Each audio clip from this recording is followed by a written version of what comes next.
చనిపోవడానికి ముందు ఇంకా ఆయన ప్రాణం పోకముందు మెసేజ్ పెట్టాడు ఆవిడకి. ఆవిడ ఏమని మెసేజ్ పెట్టాడు అని అంటే, నేను ఎక్కడున్నానో ఎవరికి చెప్పొద్దు, నేను చెప్పమనే వరకు రివీల్ చేయొద్దు, నా ప్రాణం పోయే అవకాశం ఉంటుంది అని మెసేజ్ పెట్టాడు. ఆ తల్లి చూపించింది రెడ్ టీవీ ఇంటర్వ్యూలో, నాకు కూడా పర్సనల్గా చూపించింది ఆ ఫోన్లో. ఓకే,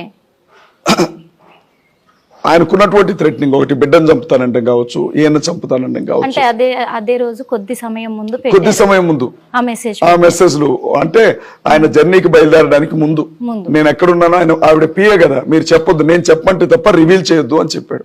నేను అడిగాను, ఒక పెద్ద మనిషి హైదరాబాద్ నుంచి రాజమండ్రి వరకు బైక్ మీద రావడం ఏంటి, ఆయనకి ఎన్ని కార్లు ఉన్నాయి, ఎంత పెద్ద మనిషి అని నేను అడిగాను. అడిగితే ఆ సిస్టర్ నాతో చెప్పిన మాట ఏముందంటే, ఆయనకి థ్రెట్టింగ్ ఉందన్న విషయం అందరికి చెప్పాడు, ఫేస్బుక్ లో చెప్పాడమ్మా, మెసేజ్ లో పెట్టాడు, నన్ను చంపకండి దయచేసి వదిలేయండి అని బ్రతిమలాడాడు.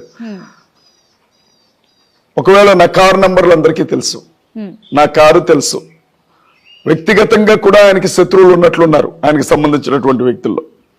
నేను బయటకు వెళ్తే పసిగడతారు అని చెప్పి, ఎవరికి అనుమానం రాకూడదు, సేఫ్ గా వెళ్ళి సేఫ్ గా రావాలని చెప్పి బుల్లెట్ వేసుకొని, హెల్మెట్ పెట్టుకొని, మాస్క్ వేసుకొని, ఎవరికి అనుమానం రాకుండా బయలుదేరి వచ్చాడన్నా అని చెప్పింది ఆ తల్లి. అంత సేఫ్టీగా జాగ్రత్తలు చూసుకున్నవాడు.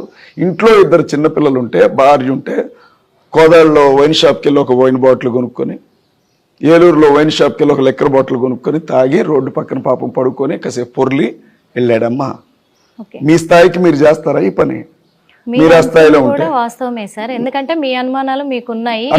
ఇంకా నేను చెప్తాను, ఇంకా నేను చెప్తాను, మేము అనుమానించడం అనుకున్నటువంటి కారణాలన్నీ చెప్తాను నేను. పోలీస్ డిపార్ట్మెంట్ దర్యాప్తు వేగవంతం చేసింది. 5 బృందాలు ఏర్పాటు చేశారు. మొదటి రోజు అలసత్వం కనిపించిన తర్వాత బుల్లెట్ లాగా వాళ్ళు పనిచేశారు. సుమారు 300 CCTV ఫుటేజ్లు సేకరించామని చెప్పారు ఐజీ గారు. అందులో 15 గంటల ఫుటేజ్ ఉంది అని చెప్పారు.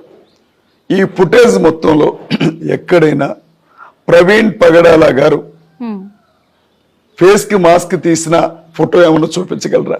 ఈ మాట నేను ఎందుకు అడుగుతున్నాను అని అంటే, చాలా CCTV ఫుటేజ్లో ప్రవీణ్ అన్న ఫోటోలు తీసుకుంటూ తిరిగిన వ్యక్తులు కొంతమంది కనపడుతున్నారు. ఆయన అక్కడ ఉన్నప్పుడు వెంటనే ఫోటో తీయటం, సైలెంట్గా ఎవరికో పంపించి వెళ్ళిపోయినటువంటి ఫోటో ఇది అనుమానాస్పదంగా మేము చూసాం ఫుటేజ్లో. వాళ్ళు ఎవరు అసలు? ఏమైనా కుట్ర జరిగిందా హైదరాబాద్ ప్రారంభంలోనే అన్నది మాకు అనుమానం ఉంది. ఇంకొక అనుమానం ఏంటంటే, అసలు ఆయన వీళ్ళు CCTV ఫుటేజ్లో చూపిస్తున్నటువంటి వ్యక్తి అసలు ప్రవీణ్ పగడాల గారు అవునా అంటే నమ్మలేకపోతున్నారు వాళ్ళ క్రైస్తవులు. మీకు ఒక ఉదాహరణ చెప్తాను. అంత బాగానే ఉంది.